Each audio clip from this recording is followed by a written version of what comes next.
شیخ شہاب الدین سہروردی رحمۃ اللہ تعالی علیہ، جو ملتان والے حضرت غوث بہاؤالدین زکریہ ملتانی کے مرشد پاک ہیں، انہوں نے سلسلہ سہروردیہ سے، حضرت بہاؤالدین زکریہ ملتانی نے سلسلہ سہروردیہ میں خلافت حاصل کی ہے تو حضرت شیخ شہاب الدین سہروردی سے حاصل کی ہے۔ اور حضرت شیخ شہاب الدین سہروردی کون ہیں؟ وہ حضرت عبد القادر جیلانی غوث پاک کی دعا میں سے پیدا ہوئے ہیں۔ دینے والے اللہ کی ذات ہے، پر اللہ پاک اپنے بندوں کو اعزاز عطا فرماتا ہے کہ ان کی دعاؤں کو شرف قبولیت عطا فرما دیتا ہے۔ عطا رب کی ہے، وسیلہ اللہ اپنے اولیاء کو بنا دیتا ہے تاکہ مخلوق خدا میں ان کی قدر و منزلت اور بڑھ جائے۔ تو حضرت شیخ شہاب الدین رحمۃ اللہ علیہ ایک دفعہ کسی گلی میں تشریف لے جا رہے تھے، جیسے آج کل ہمارے ہاں بھی آپ نے دیکھا ہوگا پرانے شہروں میں، جو پرانے وقت کے شہر ہیں ان کی گلیاں کشادہ نہیں ہیں، تنگ ہیں، کہیں کھلی ہو جاتی ہیں، کہیں گلیاں تنگ ہو جاتی ہیں۔ اور آپ حضرت اس گلی میں تشریف لے جا رہے تھے، راستے میں ایک ایسا موڑ آیا، گلی بالکل تنگ ہو گئی، یعنی دو بندے بڑی مشکل سے گزرنے کا راستہ پا سکتے تھے۔ سامنے سے ایک ایسا بندہ آ رہا تھا جو نیکی بہت کم کرتا تھا، گناہوں میں اس کی دلچسپی زیادہ تھی۔ اب حضرت صاحب بھی تشریف لے جا رہے ہیں، سامنے سے وہ آ گیا۔ اب راستہ بالکل تنگ ہے، تو جب راستہ تنگ ہو تو کیا ہوتا ہے؟ بندہ ایک دوسرے کے ساتھ پھنس کر گزرتا ہے۔ جیسے ہی اس کا جسم حضرت شیخ شہاب الدین سہروردی کے ساتھ مس ہوا، آپ کا دامن اس کے دامن سے جا کر لگا تو اس کی قسمت بدل گئی۔ جب وہ کچھ عرصے کے بعد فوت ہوا تو کسی دوست نے، کسی نیک بندے نے اسے خواب میں دیکھا کہ وہ بہشت میں ایک اعلیٰ درجے پر فائز ہے۔ اس بزرگ نے پوچھا، تو تو دنیا میں نیکی میں تھوڑی دلچسپی لیا کرتا تھا، تو جنت میں کیسے پہنچ گیا؟ تو اس نے کہا، حضور بات تو اسی طرح ہے جو آپ فرما رہے ہیں، میں گناہگار تھا، گناہوں میں مصروف رہتا تھا، نیکی کی طرف کبھی کبھی آنا نصیب ہوتا تھا، لیکن ایک دن گلی میں راستہ تنگ تھا، میرا جسم گزرتے ہوئے حضرت شیخ شہاب الدین سہروردی کے ساتھ مل گیا، اللہ نے مجھے معاف فرما دیا کہ میرے نیک بندے کا جسم جس کے ساتھ مس ہو جائے، ٹچ ہو جائے، اللہ اس کو بھی بخش دیتا ہے۔ اس لیے ہمیں ہر ایک کو اپنے سے بہتر سمجھتے ہوئے اس کو ساتھ ہاتھ ملایا کریں، سلام کیا کریں، مصافحہ کیا کریں، معانقہ کیا کریں۔ نبی پاک علیہ الصلوۃ والسلام کی سنت بھی ہے، اور ہو سکتا ہے جس کو آپ ہاتھ ملا رہے ہوں اس نے ابھی ابھی اللہ کی بارگاہ میں کوئی نیک کام کیا ہو یا توبہ کی ہو اور وہ اللہ کے محبوب بندوں میں شامل ہو گیا ہو، تو اس کی برکت سے اللہ تمہیں بھی معافی عطا فرما دیتا ہے۔ تو ہم یہ دعویٰ تو نہیں کرتے کہ ہم بڑے عاشق ہیں، ہم اتنا دعویٰ ضرور کرتے ہیں کہ ہم ان عاشقوں کے ماننے والے ہیں۔ بابا فرید الدین جو اللہ کے عاشق تھے، اس کے محبوب علیہ الصلوۃ والسلام سے پیار کرنے والے تھے، قبلہ عالم خواجہ نور محمد مہاروی، یہ جتنے بزرگان دین، بابا حاجی شیر صاحب جیسے بزرگ، ہم ان عاشقوں کے آس پاس آنے جانے والے ہیں، اور اسی نسبت سے اللہ پاک ہمیں یقیناً اپنے فضل و کرم سے، اپنی مہربانی سے معافی عطا فرما دیتا ہے۔ تو عشق حقیقی اللہ سب کو نصیب فرمائے۔ تو جس کو عشق نصیب ہو جائے اس کے لیے پھر موسم اور وقت کوئی معنی نہیں رکھتا. حضرت سیدنا پیر مہر علی شاہ صاحب گولڑا شریف حسنی حسینی گیلانی، اور بیعت کہاں ہوئے؟ خواجہ شمس الدین سیالوی رحمۃ اللہ علیہ کے. اور انہوں نے ولایت کہاں سے پائی؟ حضرت خواجہ پیر پٹھان شاہ سلیمان توسی رحمۃ اللہ علیہ سے. تو آپ کا بچپن کا وقت تھا، تو بچپن ہی میں اللہ اللہ کرنا سکھا دیا آپ کے والد گرامی سید نظر الدین شاہ صاحب نے اپنے بیٹے کو اللہ اللہ سکھا دیا. اللہ کرے کوئی اللہ اللہ کہلانے والا سکھانے والا مل جائے تو پھر مزہ آتا ہے اللہ اللہ کرنے کا. تو بچپن ہی میں آپ بستر میں سوئے سوئے اللہ اللہ کا ذکر کرتے رہتے تھے. تو والدہ صاحبہ کنڈا لگا دیتی تھیں کہ بچہ کہیں آپ باہر، کبھی کبھی آپ اللہ اللہ کرتے کرتے بستر سے نکل کر اپنے صحن میں گھومتے بھی رہتے تھے، اور سردیوں کے موسم میں اللہ اللہ کا ذکر بھی جاری رہتا تھا.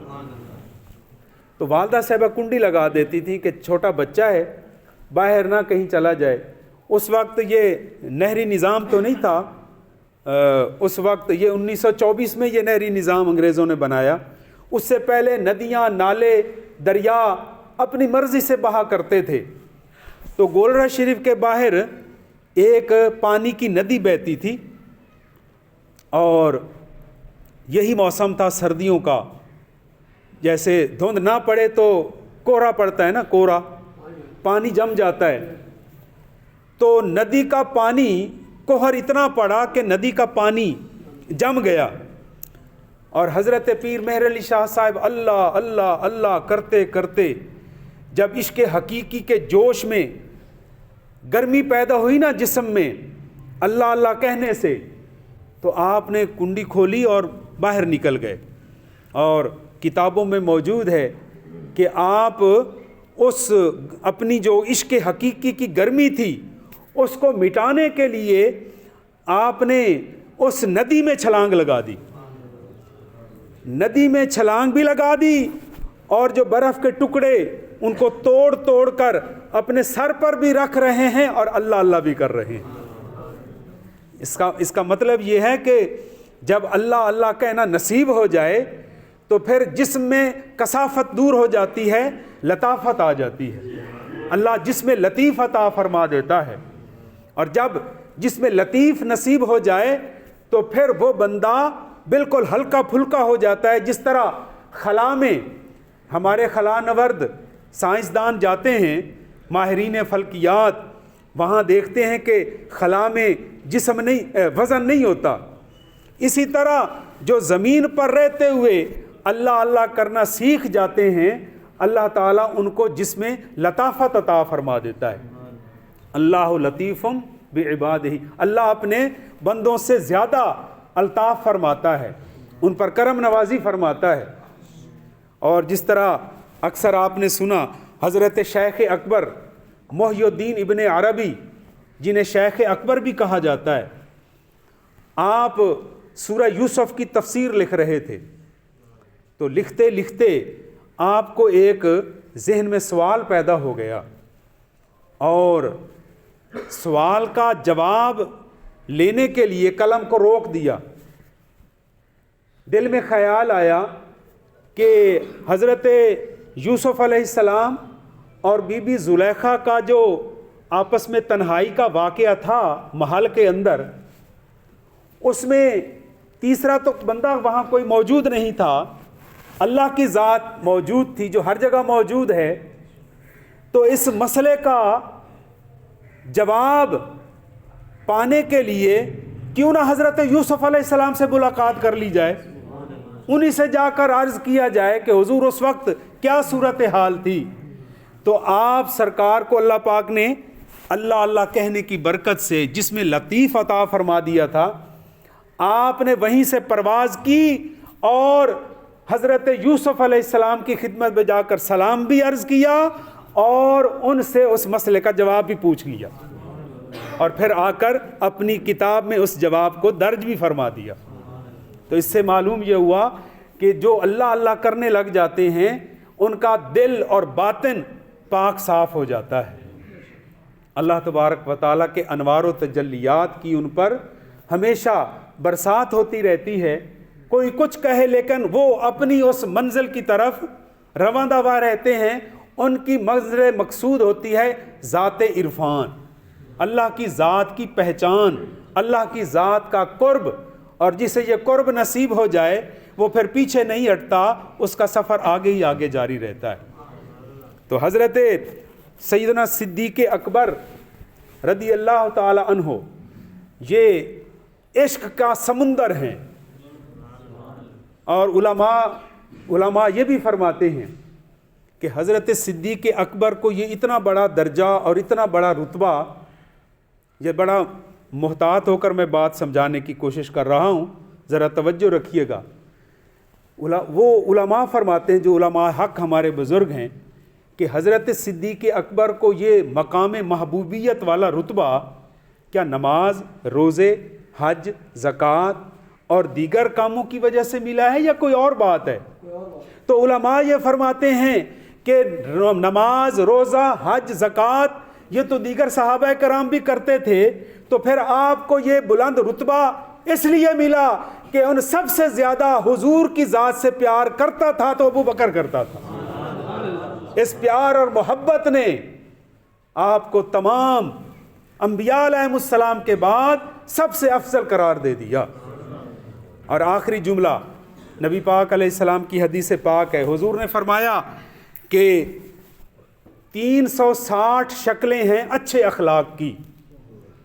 اچھے اخلاق کی کتنی شکلیں ہیں؟ 360 حضور بیان فرما رہے تھے. سامنے دیگر صحابہ کرام بھی تھے. حضرت صدیق اکبر رضی اللہ تعالیٰ عنہ نے عرض کی، یا رسول اللہ، ان 360 خوبیوں میں سے آپ کے غلام ابو بکر میں کتنی پائی جاتی ہیں؟ تو سرکار کی زبان حق ترجمان سے یہ ارشاد ہوا، اے ابو بکر، تیرے اندر 360 ساری کی ساری شکلیں اللہ نے مہر رکھ دی ہیں، اور ان میں سے سب سے زیادہ جو اللہ کو تیری وصف پسند ہے وہ ہے تیری صفت سخاوت. تو اللہ کی راہ میں لٹانے والا ہے، اس کے محبوب کی راہ میں نچھاور کرنے والا ہے. اس کو اللہ پاک سب سے زیادہ پسند فرماتا ہے. اللہ تبارک و تعالی ہمیں بھی اخلاق محمدی کو اپنا کر ایک اچھا انسان اور اچھا مسلمان بننے کی توفیق عطا فرمائے. وما علینا الا